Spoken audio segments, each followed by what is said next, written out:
Eskom expects to record another financial loss of 23.2 billion rand at the end of the current financial year. That's in March of the new year.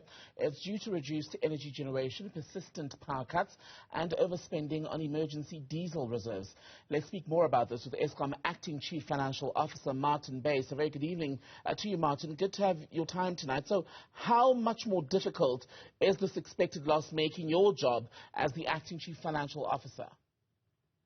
Yeah, good evening, Temikile, and to your listeners. Yeah, it is a difficult job that we encounter, and it's now for a couple of years that we've actually made losses, which make it very difficult on the balance sheet itself. It impacts the balance sheet and it weakens the financial position.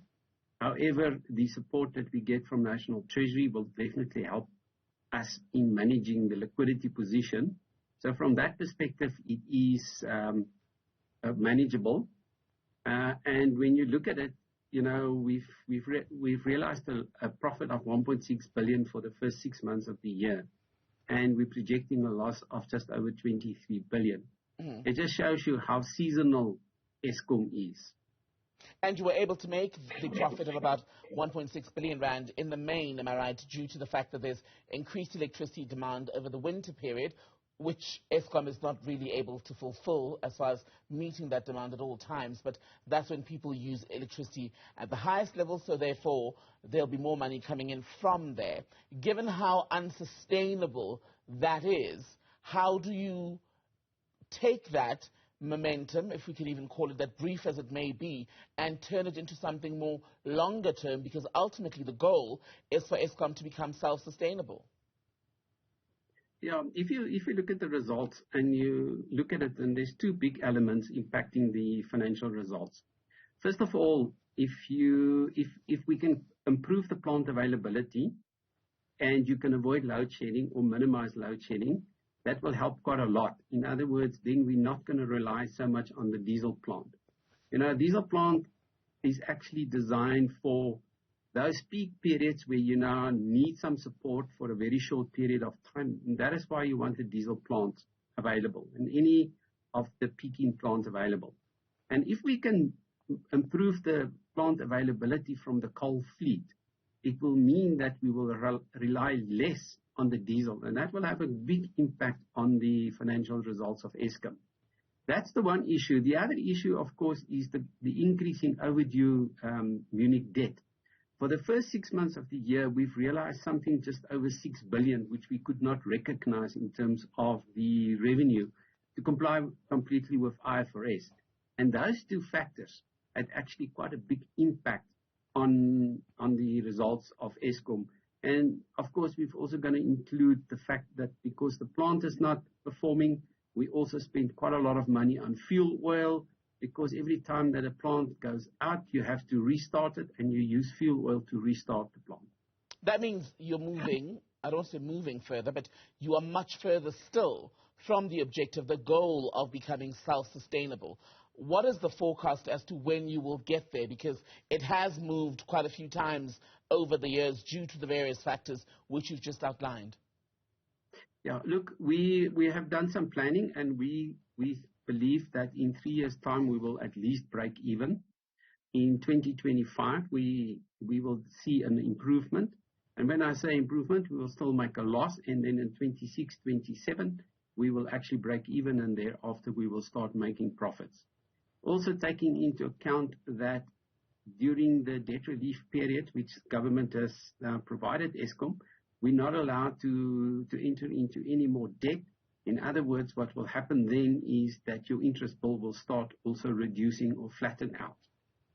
So, and you will then see the impact. Right. And if it's going to take you, let's say, the next 3 years to break even, as you were saying, how much more money will you need from government to assist you? Because we know there have been bailouts over the years. There's now the debt relief that is underway currently.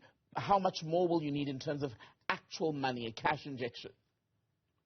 Look, National Treasury has made it very clear to us that the debt relief which they provided to us is the final number, and it's 254 billion over the next 3 years, of which 78 billion is this year, then 66 billion next year, and then 40 billion the year thereafter, and then they will also take over 70 billion worth of debt.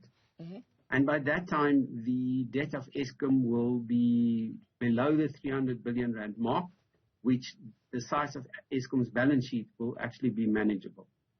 And that is the challenge, isn't it? Many of us deal with the daily reality of power cuts, but it is that debt that you're sitting with at Eskom that makes it ever so incredibly difficult to actually sort out the everyday problem that's affecting South Africans. Yes, that is part of the problem is the debt. But we must also understand on the plant side, there are two factors that impacts the availability of the plant. We are sitting with quite an old fleet, first of all. If you exclude Medupi and Kusile, you will find that the average age of the fleet is over 40 years. Now, how much longer than 50 years can you run the fleet is a question which we cannot answer.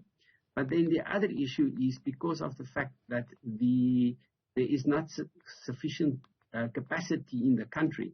When the plant is available, we're actually running the plant very, very hard. So you've got old plant that you keep on running very hard. You know, it is above international norm that we actually run the plant. And that is also so that we can actually minimize the impact of load shedding. Mm.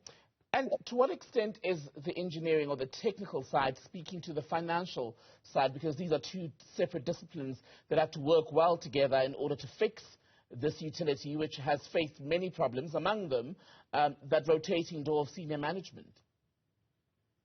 No, absolutely. We're working very close with the engineering department and the technical departments.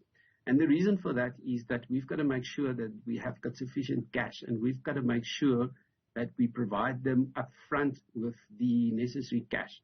And that is one of the big benefits that we see from the debt relief. In the past, because of the liquidity constraint that Eskom was under, it was very difficult for us to allocate money timeously for outages. What we can do now is we can now actually allocate the money timeously because we know that we will have sufficient cash for the outages.